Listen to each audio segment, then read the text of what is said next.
Bucks fans, Wiley Henderson here, play-by-play voice of the Cranbrook Bucks. We're back for another episode of the Cranbrook Bucks Insider. We'll call this one Last Call, and this one's all about the broadcasters. And I'm here, of course, with the Beavis to my butthead, the Red to my Stimpy, the Laurel to my Hardy, color commentator Darren Feary.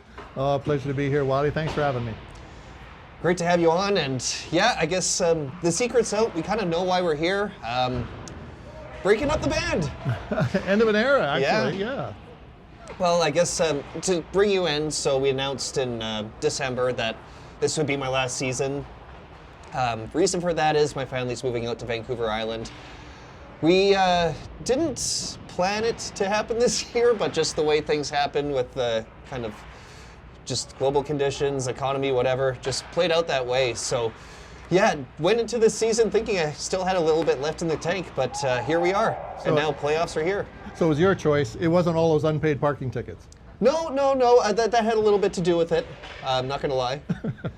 It was very nice of the Bucks to give me the parking pass this season. So perfect. Very much appreciate that. We'll write off all those ones from last year. I appreciate that. If we can maybe just make it an expense or something like that. Oh, we'll do it. So 2 years we've been together in the booth, obviously, but we've been with the team since the beginning, 5 years ago now, 5 seasons. Yeah. Do you remember what it was like coming in after the Kootenay Ice had left and then just getting this brand new shiny franchise, and then the pandemic comes? Yeah, absolutely. A lot of excitement going into those first seasons there, and of course getting a team ready for this very hockey-minded community was a big excitement going up to that. And then of course a bit of a letdown, of course, when you go into a pandemic season start. So between me and you, I think we've been here for probably every home game, except for the one that we were both missing this year. You in Hawaii, me at Grey Cup. Priorities. Yeah. But you were here for a lot of those pandemic games. What do you remember about that with the empty arenas and just a lot of the unknowns that we were just figuring out as this franchise started to get its legs? Yeah, absolutely. It was certainly that first start, and it was very interesting to have an empty arena, the hollow shots, and as you can remember, there's only a few voices, a bit of music in the thing, and of course, just the players and a very few fans. Very different start. You could hear my echo from the broadcast booth. No, your voice was booming. Yeah, we did work on that with the with the audio side of things, but obviously that was not the start that anybody envisioned. But eventually, the fans come back. The team starts to get into the community, and here we are 5 years later with the Bucks now a fixture in Cranbrook. Yeah. Can't picture the city without them. No, exactly, and I think that's the thing is this hockey community deserved a franchise like the Cranbrook Bucks, and certainly once the fans started pouring back into the building, it was excitement all over again. Well, it's exciting for me too, just to be able to continue, my broadcasting career. I mean, I got into radio broadcasting so I could work in hockey. It's been a lot of fun. I mean, obviously starting with Trail, moving on to the Kootenay Ice. I thought when they moved to Winnipeg, we were in flux there for a little bit. You figured there'd be something, but you don't know if you're going to be the guy that they go with. So I'm always very thankful for Nathan, your family, for taking me on the way you guys have. And certainly, it's there would not be the same without Wiley. Wiley is part of the furniture here, and he would not have been the same without the voice. Probably have more coffee stains on me than most of the furniture. Perhaps, maybe. So, can see in the background we got Kootenay Hockey Academy practicing now. One of the, I guess, new gateways to hockey that the Bucks have introduced to young hockey players in Cranbrook, and another great initiative that we've taken on. Yeah, absolutely, and certainly that was a great addition as well to the community. So many families had sent players away, really good players to other communities, separated from their families, enormous costs, and to be able to bring that back to the community, and now again the introduction of a second team. Yes, right, U17s. U17 team. Yeah, picked the wrong time to leave. A big time, yeah. Plenty of work for us. Well, it's all you now. Okay, all right. Yeah. So, let's get into the partnership a little bit. So, you've worn very many hats for the Cranbrook Bucks since they started. I've been lucky to kind of just have the one. Not very versatile, but you have been. You kind of done everything around the rink. Yeah, a bit of a jack of all trades for sure. When we started out, there was many things to do, of course, when the first franchise came in. And so I was doing everything from vacuuming to making popcorn. And then, of course, that one fateful night in October when I came to the rink and I didn't have a job. And I saw you walking up the stairs and I said, so Wiley, are you going to make good on that broadcasting opportunity for me? And you kind of looked like, yeah, let's do it. And the rest is history. Yeah, and it's honestly, it's been so much fun. I think the best part about calling the games with you is it's, we call a mean game. We call a good game when the situation calls for it, when the game's close, but we don't take ourselves too seriously at the same time. Yeah, no, that's true. We can step it up when need be, and Yes. certainly when the game's on the line. But yeah, as you mentioned, it's like two guys watching a hockey game at home on the couch. I think we're more proud of the references that we are able to bring out than the actual work that we put in, which is saying something. But I always say, though, if we're having fun, if we're laughing, then whoever's listening to us is probably laughing at least a little bit, Yeah. unless they're made of stone. We often joke that our dozens and dozens of fans worldwide are entertained by us, but yeah, absolutely. We put in the work prior to the game in terms of getting prepped, but it's once the camera goes on, it's a lot of fun as well. So, we talked a little bit about your family, just how involved you've been with the Bucks. I guess just going back to the first few months, after the franchise was announced, what was that dynamic like for the family? Just after the Kootenay Ice left, which obviously had meant so much to you and the family, and then just moving on to this, just that kind of gap in between with the uncertainty. What were those situations like for you? Yeah, once the panic and chaos stopped and the puck dropped, things settled in quite quickly. Yeah. Certainly, again, this is a community and a fan base, and again, all of the volunteers that make up the broadcast and make up the game night, we're very familiar with how things should run, and so things settled in fairly quickly. These are good people.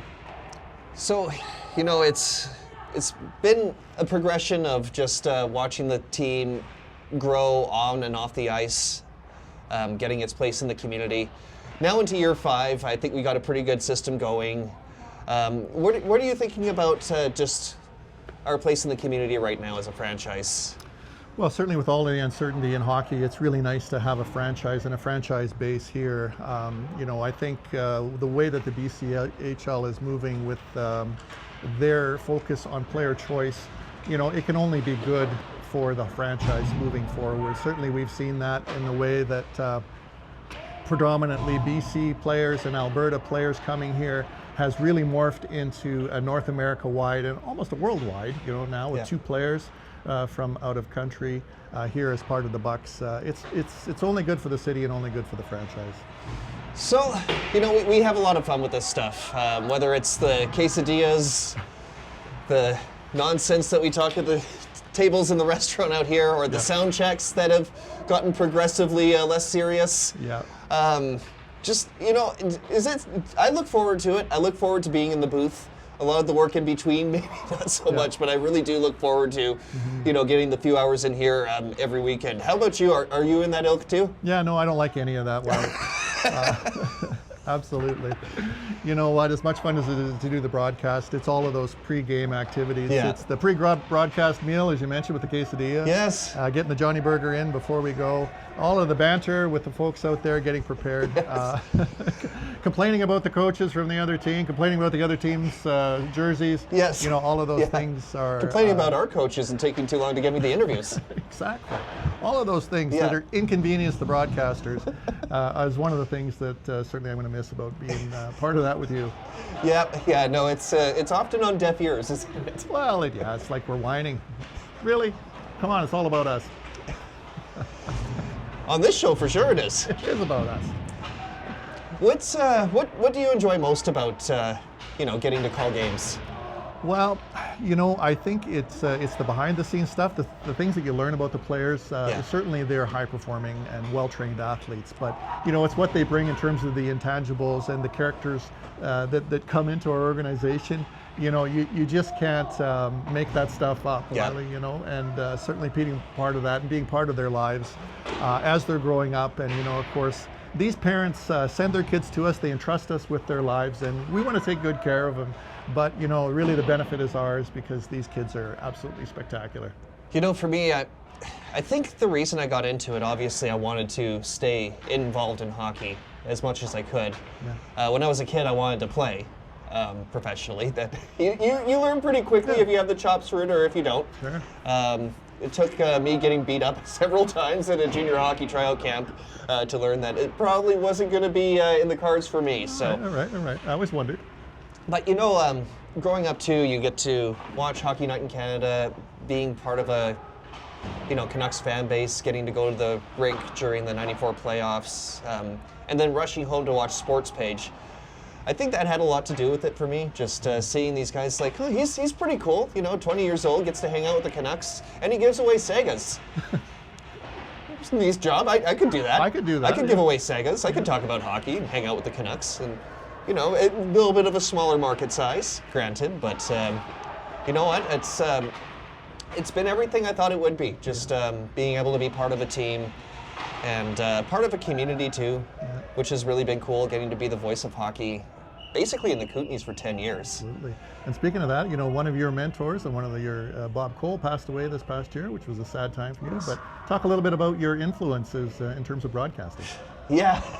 Yeah, so Bob Cole's definitely the big one. One of my favorite stories is, I think it would have been the Montreal Canadiens '86 Stanley Cup run. So my dad had friends over, we're watching hockey. Bob Cole's got the call. They're talking a lot about this guy named Wayne Gretzky on the broadcast. Wasn't in the game that I can remember, but they kept on mentioning him. And asking my dad, I didn't know who Wayne was yet at this time, I'm only 2. So I asked my dad, thinking like, maybe Wayne Gretzky is the guy who's talking right now on this hockey game I'm watching. So I asked my dad something to the effect of, is Wayne Gretzky the guy who's talking? And he had a way of kind of just letting me run with something if I asked, a dumb question. And so it's just like, yeah, that's Wayne. Okay. So I spent, I think, the first 3 months of my hockey viewing life thinking Bob Cole was Wayne Gretzky. Eventually we got that corrected. You figured that out, okay. Yeah, but Bob Cole's, he's a product of Foster Hewitt, so it's that kind of cadence that comes from just the original voice, right? And now you see that, I think, Chris Cuthbert being a continuation of Bob Cole. So in hockey, those would be them. I would say John Shorthouse from the Canucks is a huge influence too, but I would say my biggest influences are probably from wrestling. So I always say a gorilla and a weasel, Gorilla Monsoon and Bobby Heenan. Yeah, I can see how those crept into our broadcast. Yes. Both wrestling and CFL are 2 of the biggest non-hockey topics that come up in the broadcast, so I can see that. Yeah, I think I had to lay off the CFL talk a little bit after Roman came up to me. Roman Volpotter, assistant coach. But and when Roman speaks, we listen. Yes, yeah, and if you don't, he makes you. Okay, all right. So one thing we introduced this year, Darren, and I got to give you credit for this, the matching suits. Yeah, very much so, and that was full credit to my wife and stylist Joyce Fury. She comes in with a picture on a phone. We did some online shopping, and she shows me a picture of a suit and says to me, you know what, if this suit looks good on one dummy, it'll look good on 2. And that was kind of the start of the matching suits outfit for us. Well, it's kind of carried on. Joyce had a hand, but I think it was also a bit of poolside mojitos, if I'm not mistaken. Yeah, there was some influence there as well as far as the decisions. By the way, this is when we were both away. I was away for the Grey Cup. You were away in Hawaii, so we were not calling Bucks games. Only missed the one. Yeah. But Yeah, we come back with some matching suits. But certainly the wardrobe has helped. And again, on game night, when you're having difficulty getting up for the game, it's good to walk in and see a good-looking guy in a suit exactly like yours to bring to the broadcast. Well, I think another thing too, people don't realize the lack of dry cleaning availability we have out here. That's true. That's true. That's one of the reasons why you're leaving, right? Yeah. I think that you never have enough pharma-saves, so. Yeah, so we ended up with the 2 matching suits, and so far, and of course the pink ties for the Pink the Rink night, one of the highest attended games throughout the league there again, and I think it's largely due to the outfits that we wore that night. It brought people out, right? Well, the first was the red suit, and I think we did that as a New Year's Eve kind of celebration, and that was black bow ties too. Yeah, that was black bow tie night there, and of course the Trail Smoke Eaters perennially are in town to host here, and it was a good night. Playoff preview. It is, yeah. Tune in, hopefully folks. A better result for the green guys next time. Yeah, the suits are undefeated so far. Yeah, nobody's defeating those. No. Those are beautiful. They are. So then after that we get Pink the Rink. We mentioned the pink bow ties with the snazzy blue suits. Yeah, that was a good look there. We had talked about doing the white tuxedos, and Joyce nixed that and said, "No, you guys are going with the blue suits." She was right to do so. She was, yeah. We really don't know. We really don't know what we're doing. Well, that's the reason we have our wives to make sure that we don't pull off any of these fashion faux pas, and they definitely make sure we don't. Exactly. Lots of other good reasons. Yeah, she lets me wear jeans and a hoodie to a TV shoot. Yeah. She clearly didn't pick out our outfits today, but no, she did not. Stay tuned, folks. Things get better. So it's, you know what, this season's been a really good one for the team. Coming off a tough year last year, 8th place finish. Now we're seeing them getting wins. We got Rasmus Svartström, 46 goals to finish atop the league. First time a Buck's ever done that. Bryce Sucro setting the all-time games played record. Starting to see some of these long-time guys come into their own, and now we get the playoffs with Trail. Almost a perfect storm of just everything kind of coming together here. Yeah, I think we couldn't draw it up any better, Wiley. We had picked Trail at the start of the season to be one of those teams that was going to be really good, and certainly they came as advertised and were relatively unaffected by a lot of the changes that happened in November with loss of players, and so were the Bucks. We were very fortunate to be able to retain a lot of our core players and of course some of the best in Bryce Sucro and Rasmus Svartström. Yes, and Jacob Fletcher coming into a lot of 20-year-olds that we have that have been here for a while now, getting their last hurrah in the playoffs, and it's just changing at the times, but I'm happy that I was able to at least stay to see this core kind of finish up what they started. Yeah, I think that was a tremendous year of player development, and of course, saw a lot of players surprised us, and of course, Bryce Sucro fulfilling his potential, really. And you know what? We gave them their props at the end of the season, awards, the 20-year-olds, and I even got to go out there. Yeah, even you, Wiley. I was alone in the booth in a moment of panic as I had to start the broadcast alone without you, and that was the longest 3 minutes of my life, Wiley. Welcome back, folks, to Western Financial Place as we honor Wiley Henderson on Wiley in Hockey Night in Cranbrook. We'll take you down to center ice, where play-by-play voice Wiley Henderson is honored tonight by the Cranbrook Bucks for his many years of service. Tonight's game, and we invite the captain of the Samurai Silverbacks and the captain of the Cranbrook Bucks, Bryce Sucro, to join in our ceremonial platform.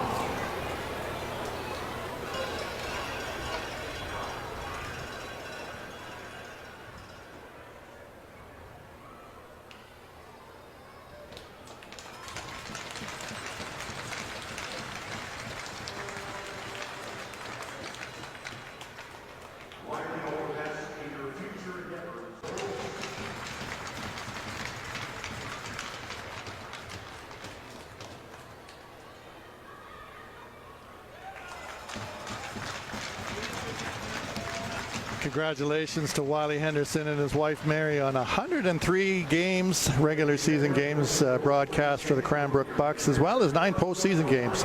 Pretty much every game has been done by Wiley Henderson here in Western Financial Place. I'm just glad they didn't give me a microphone out there. I thought they were going to have me talk, but no, it was easy. And, you know, I had a feeling my wife Mary might be trepidatious about going out there, so I made sure she didn't know about it until about 3 hours before we had to go out. It's like, do you mind getting dressed, honey? Yes. We got something going on tonight. Yeah, so she was a good sport about it. No, it was great to have her out there, and getting to come back and shout some words of encouragement to the boys for the game. Didn't translate into a win though, but it was. Yeah, you know what? It's a PG show here. I can't really repeat what I said on my way down. But how was that for you on the broadcast? Well, like I said, I was up there. Play-by-play chops. It was all alone there getting things started, but I just channeled my inner Wiley there for a few minutes, and of course you raced up the stairs and joined me right away. Yes. But it was certainly a great event, and it's good to see. It was a tremendous honor, and certainly the fans appreciated you, and you got a chance to drop the puck there, and we got a chance to demonstrate how important that you have been to this franchise and how much we need you for the playoffs. I get asked a lot about the shades. Yeah, what happened there? So No? I had gone for a haircut that week. I Okay. wanted to have a good hairstyle going out for, team giving me my flowers, right? Wanted to look good. Right. Fortunately, the barber had other ideas, so Okay. moment of carelessness, I actually ended up half of my head shaved off, so ended up just doing the rest of it at home. Kind of Okay. finish it off. So I figured if I had something else to take attention away from the Chrome Dome, maybe some shades. Okay, all right. So it worked out, but apparently people thought maybe I was having issues with my vision. No, it could be. A lot of people ask, is Wiley blind? And I said, well, yeah, actually he is. That's what makes him all the more amazing, folks, is that he could do this all blind. For the record, I'm You're very not? much not. You're not? No. Oh, okay. But I thought it was a good look. I thought the sunglasses were a good look. It was a good look. It made you, it just sort of brought out the celebrity that you are.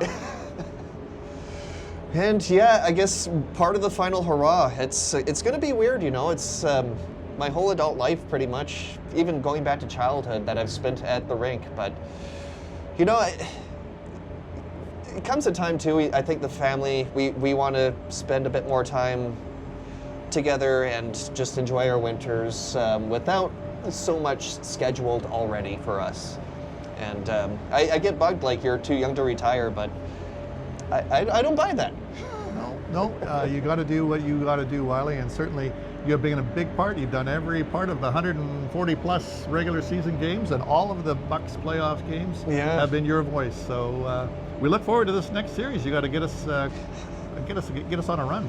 Well, it's weird to think about too. Like it could be as few as 2, it could be as many as 12 that we have left. So just I guess the uncertainty of not knowing how many calls I got left in me. That's weighing on me a little bit, I think. Yeah, and that's certainly one of the things that I will miss is those goal calls, Wiley. Those are legendary, and like I said, it ain't over till the skinny guy's voice cracks. Yeah, that's those overtimes get me excited. What can I say? They are 100%, and all I do now is stay out of the way. Just stay out of the way. Looking for an open area of the ice, finding Jacob Fletcher. And Fletcher's going to have room here. He starts skating it in. Fletcher with moves. Out front, Svartstrom scores! Rasmus Svartstrom in overtime! The Bucks beat the Bandits 5-4. It's a pick the rink moment for the Bucks. Rasmus Svartstrom with goal number 36, but are we going to get a review?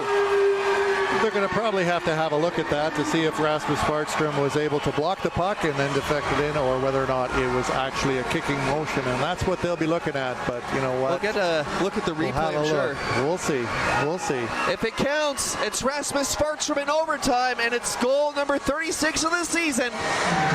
If not, we continue overtime with 5 minutes exactly left. Yeah, and the player is allowed to direct the puck, so you know what? That should be a good goal. I'm calling good goal, Wiley. It should be a good goal. The tie don't Svartstrom lie.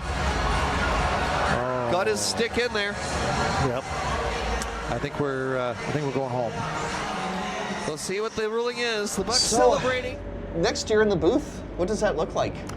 Well, I don't know. It's certainly Wiley without Wiley at this point, and I think there's potential for some young up-and-comers for a rebuild, or the potential, of course, to bring in some talent from otherwhere. We're not exactly sure, but it won't be the same. I know we have some very good young fans that run some social media accounts here that have been very helpful to coverage of the team.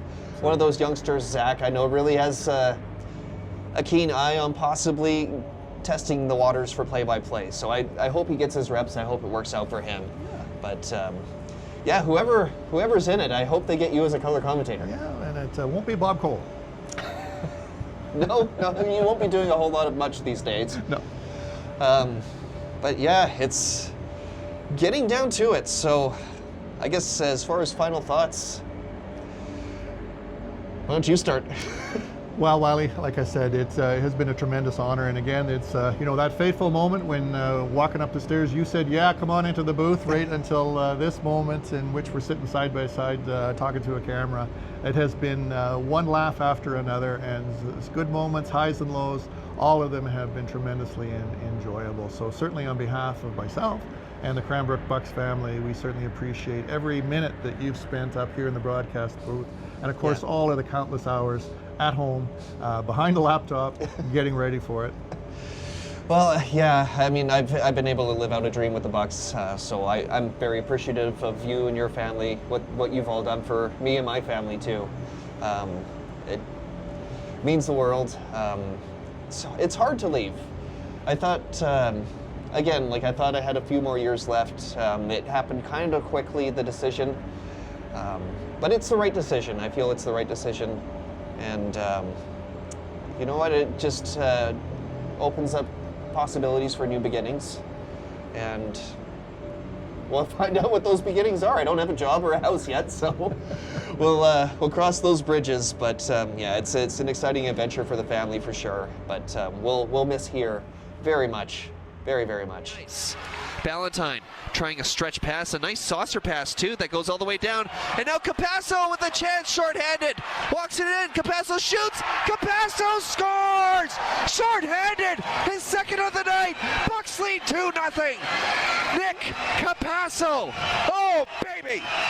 Second of the night for Nick Capasso, coming in there with the streak. We're talking about him as a goal scorer, and now look at this, he goes in and buries it and gives the water bottle a bit of a ride, and a big hug from his teammates for that shorthanded goal, as Ballantyne did a good job just previous to that by setting up that play, but got stung with Nick Capasso getting his third of the season. Well, I guess that's the last call.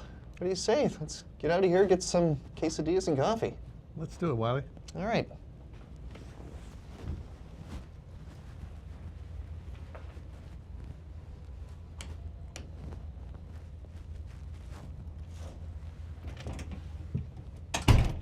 Of course, we know what happened with the one-goal lead last night.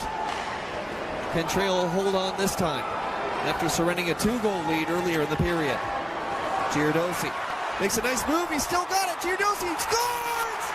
Giardosi with the highlight reel goal. And possible insurance, the Trail Smoke Eaters up 5-3, and a beautiful goal for Tyler Giardosi. You won't see him any prettier in any other league than that.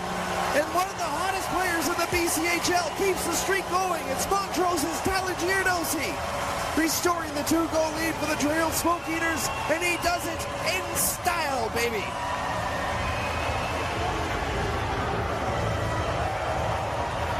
Look at the dipsy doodle deke there, and Giardosi lifting it over Adam Shield. That's one of the nicest goals you'll see in any level of hockey at any time on any rink.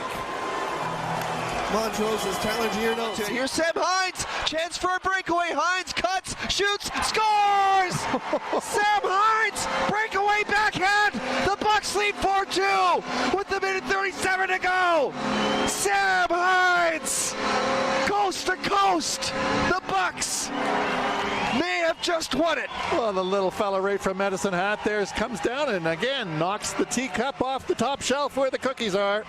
Wow, nice back shot there. He was not expecting that. That fooled him completely, and a really nice goal to almost seal the deal, I think, Wiley, for this Cranbrook Bucks team here in a late December game. Bodchuk back on the ice as the Bucks get back to even strength. And now he's going to chase after a loose puck. He's got speed. He's in. He scores! Jada Bodchuk, we're going to Game 7. Bodchuk, unbelievable. The Bucks three! Holy cow, we got a hockey game ended now. There's no shaking hands tonight, Wiley. We are going to game 7.